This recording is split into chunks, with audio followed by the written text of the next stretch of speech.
Welcome back. We conclude on top of the hour of 9 o'clock, 26 minutes now before 9. I have a very special guest on the Flow video platform who I will introduce momentarily. And let me also update you, viewers and listeners. We also have an update from the Islands Acting Police Commissioner. I'll share with you that update in just a while as well. Good morning, Diane. Diane Felicien is on the Flow platform. Diane is the president of the Do Nation Foundation. Hi, Diane. Morning, good morning. Thank you so much for having me with you this morning. It's a pleasure. Good morning, St. Lucia. Good morning, good morning. Pleasure is all ours. It's been a while, and you've been up to some great stuff with the foundation, Yes. Do Nation. For those who haven't heard, tell us a little bit about Do Nation Foundation.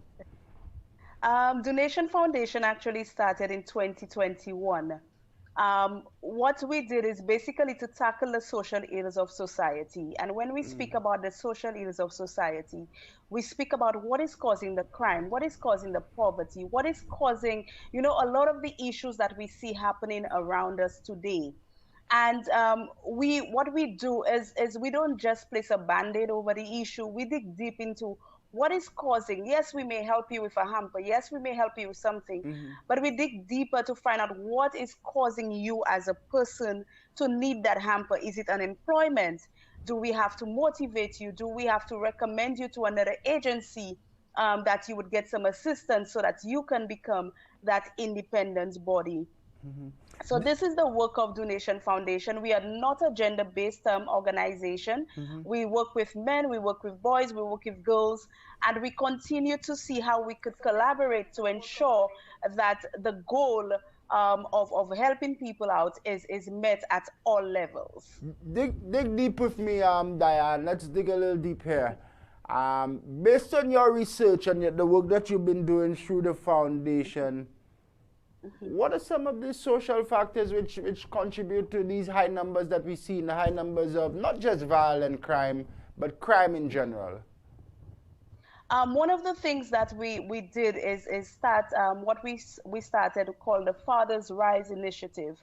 And this initiative came up because of what we saw, just what you spoke of, the crime. A lot of it's not just violence, but a lot of the crime, a lot of the social ills that we see happening.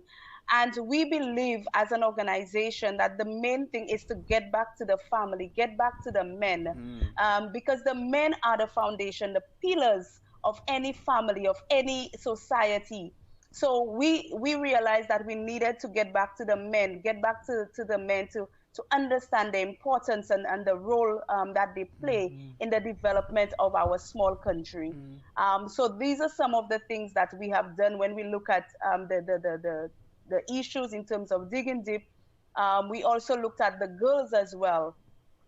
When we spoke about the girls, we saw a lot of our girls maybe, doing things that, one would consider to be out of the way. So we came up with some programs as to how we could motivate, how we could empower these girls and show them the value as girls, as women.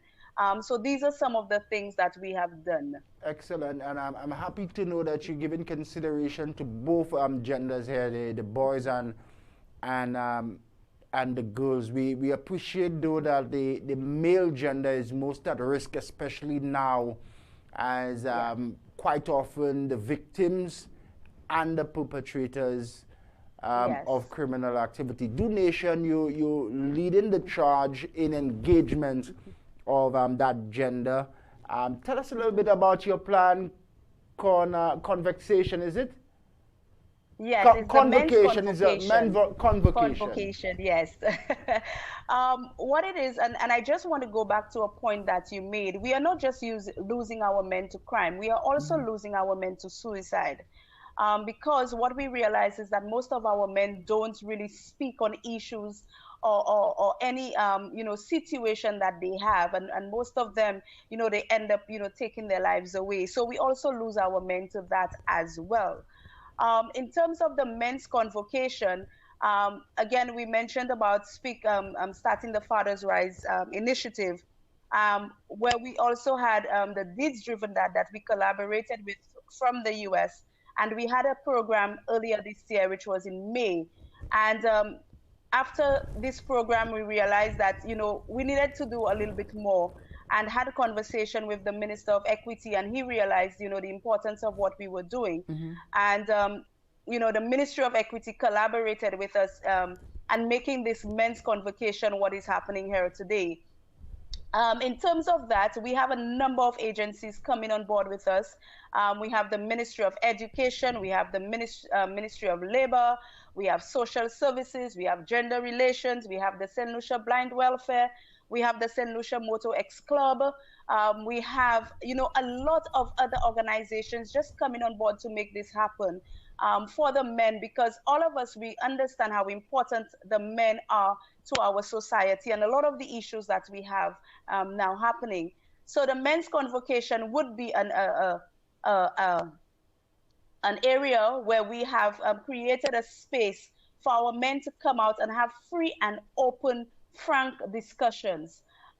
Even to get information in terms of the expungement of a police, certificate, Mm. because many of our young men, maybe in their younger days, they may have, done something, and it would have impacted them not knowing, not being known to them. So we would have the Royal St. Lucia Police Force speaking on that in terms of, the certificate of character, gun violence, a lot of the things that we have happening.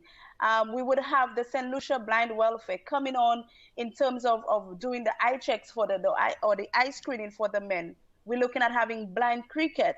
We're looking at the Ministry of Labor coming on board in terms of, you know, telling the men the opportunities that are available, for them in Canada and now the US. Mm. We also have Ministry of Equity coming on board in terms of, just ensuring that a lot of the information that we have gathered, that we put policies and different programs in place that will continue. We also have the Ministry of Health coming on board in terms of, doing the checks for our men in terms of the prostate and the diabetes and all of these things. So it's just an area where we have created that space, not just for our men to get tested, but for them to have open and frank discussions. We have the St. Lucia Chess Federation coming on board, to really have the men enjoy, or even to teach them a game of chess. We have our domino players, coming on board, and it's just going to be a lot, of encouragement and engagement for our men. We have the St. Lucia Moto X, Club coming on board with our bikers. We have over maybe about 50 bikers that will be present, speaking about the safety of riding, Mm. and what is required for the, to really ensure that they live by the law when it comes to the what is required as a biker, and even how to have that safety aspect on our roads. So we did not leave out the children, because we understand that men and their family are important. So we do have a kid zone, or a child-friendly zone, where the children now will be supervised. We have the bouncing castle, we have games and different things to entertain the children, whilst their fathers, will be having these conversations as to how we as a society, how we as a foundation, how we as the government together can make things better for the men, because we do understand that the men need support, the men need love, the men need encouragement. And this is what we are trying to do to help curb a lot of the issues of crime, a lot of the issues of suicide that we have going on the island.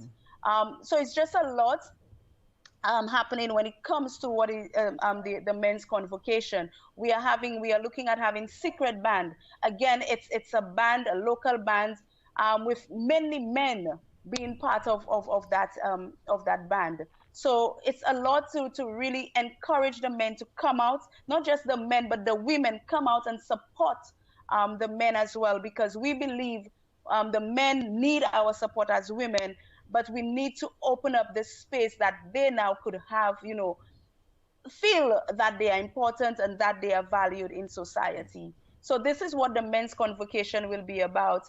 It is not just a one-day program where we come out, we have this big fanfare, and this is it. It will be continuous, because from there, what we intend to do is put programs together to encourage the men to become leaders in the community, Mhm. and these men can be called upon in the when there is a disaster, when something is happening, that we know we have these leaders in the different communities.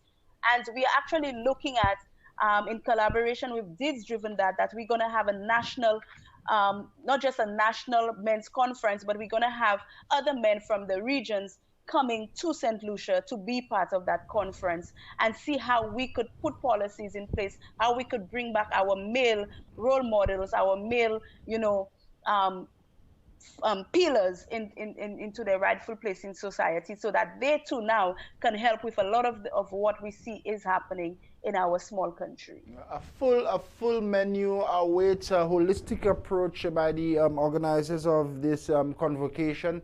When will it be held? What's the venue, and how do people participate? It will be held at the Darren Sammy Stadium. We have a start time of 9:30. We will be starting with the screening and the different sessions. And also we do have counselors. We do have a number of other services available, so the men can feel free to come in and have that opportunity. So it's going to be from 9 until 6, where we expect to end with a show in terms of our car show, our bikers, a secret band, and all of that. So it's going to be from 9 until 6 at the Darren Sammy Stadium, happening on Sunday, the 27th of November. This coming Sunday, Darren Sammy Cricket This coming Grounds, Sunday, all yes. men, that's the venue and the place to be. It's a exciting Yes. program of activities put together for men. We want to invite all to come out. Diane, talk to me about the men who perhaps will never attend a convocation like the one that you've planned, but they are deserving much so of the services that are on offer. And a lot of these men you find are the ones on the front line of a lot of the social ills. Does the program have the tentacles to reach out to these men who would not participate this coming Sunday? Actually, that was the thought process from the time we started this initiative. We understand and we realize that not all men will be part of the convocation or will want to participate, because of, you never know what stigma that may be associated with their attendance. Mm-hmm. So what we intend to do, what we have been doing, is going down to the ground level, going to the grassroots level, sitting on the blocks with them, having these conversations, encouraging them, to come out and reach out to us if there is any assistance. But we will continue to do that. We will continue to engage many stakeholders who are on the ground with the men at the grassroots level, to ensure that we reach all our men and nobody feels left out. Absolutely. I asked my previous interviewee this question. I'll ask you as well, Diane. Mm-hmm. Are the stacks and are the challenges stacked up against men more than the female gender? Sorry, what was the question? Are challenges are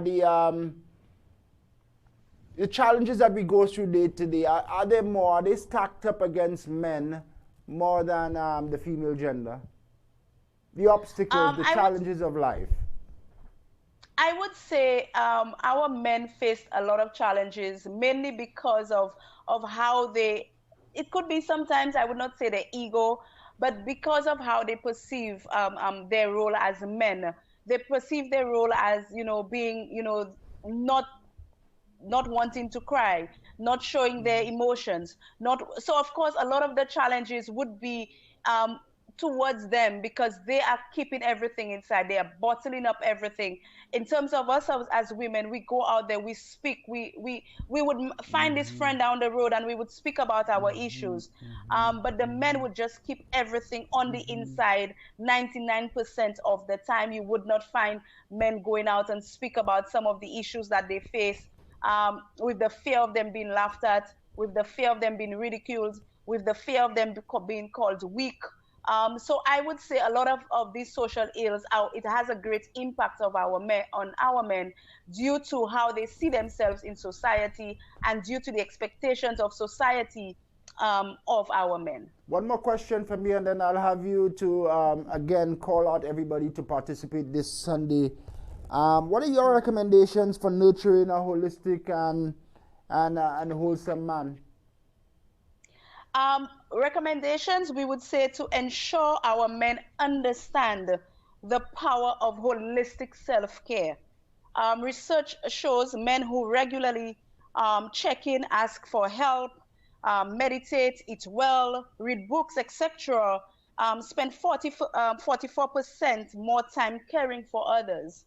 Um, we would also say to practice empathy and communication, communicating, listening, and never being afraid to ask questions or admit mistakes are all good trials or trails, even if society has conditioned many men to perceive them as weakness. Mm. Um, the other thing we would say to is Mm. embrace emotional authenticity.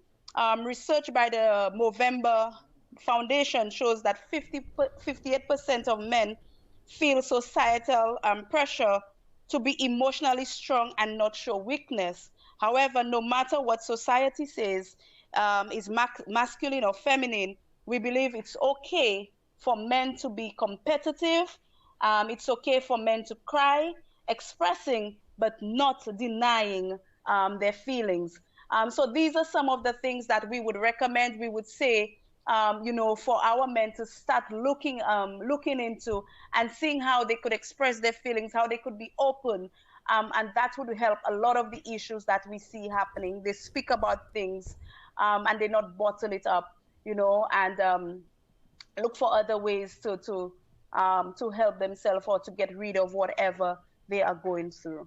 Deep recommendations there, Diana. I thank you for that. Sunday, we start the process of men engagement with the Yeah. platform at the Darren Sammy Cricket Ground. Your final appeal to men and women as well to support the men and come be a part of this convocation.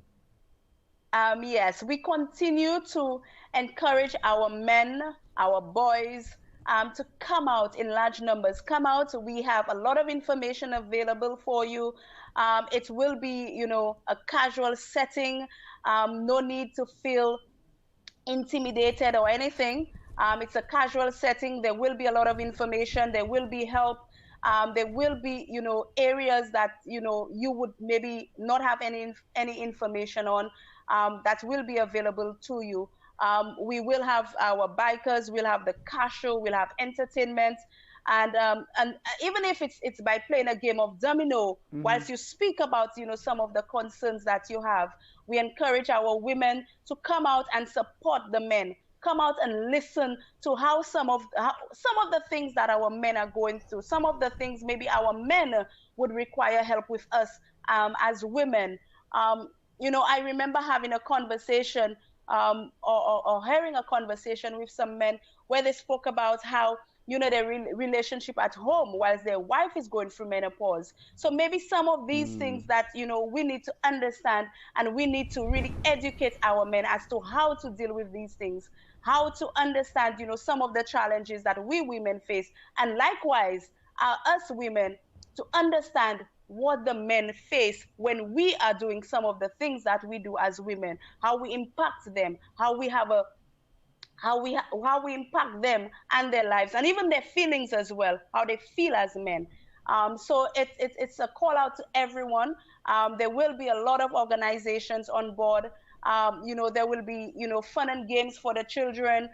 There will be eats and drinks, available. So come out and have some fun. And whilst we listen to the issues of our men, and not just listen to the issues, but while we act on some of the issues that we could make a change with immediately. Yeah. We wish you the very best this coming Sunday, Diane, and the Donation Foundation. One suggestion, perhaps you put up a flat screen with the FIFA World Cup on it, and you'll get a nice gathering Ah, of men at the stadium this okay. coming. Hold on for me. I want to bring you in on one last point, and I want to bring on our TV manager as well, Mr. Etienne, and possibly our production manager. Interesting. So Sorry. just to break the ice. I Okay. know you're familiar with the Football World Cup now happening. Somebody was sharing an interesting perspective, Mr. Etienne. Global birth rates are down this time every 4 years. Men are not making babies this time of year.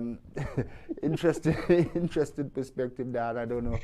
Um, no comments from Dan, but Mr. Etienne says, yeah, he's registered that as well in the past. Dan, thanks for coming on. We continue to monitor your progress with the Do Nation Foundation, and we wish you the very best.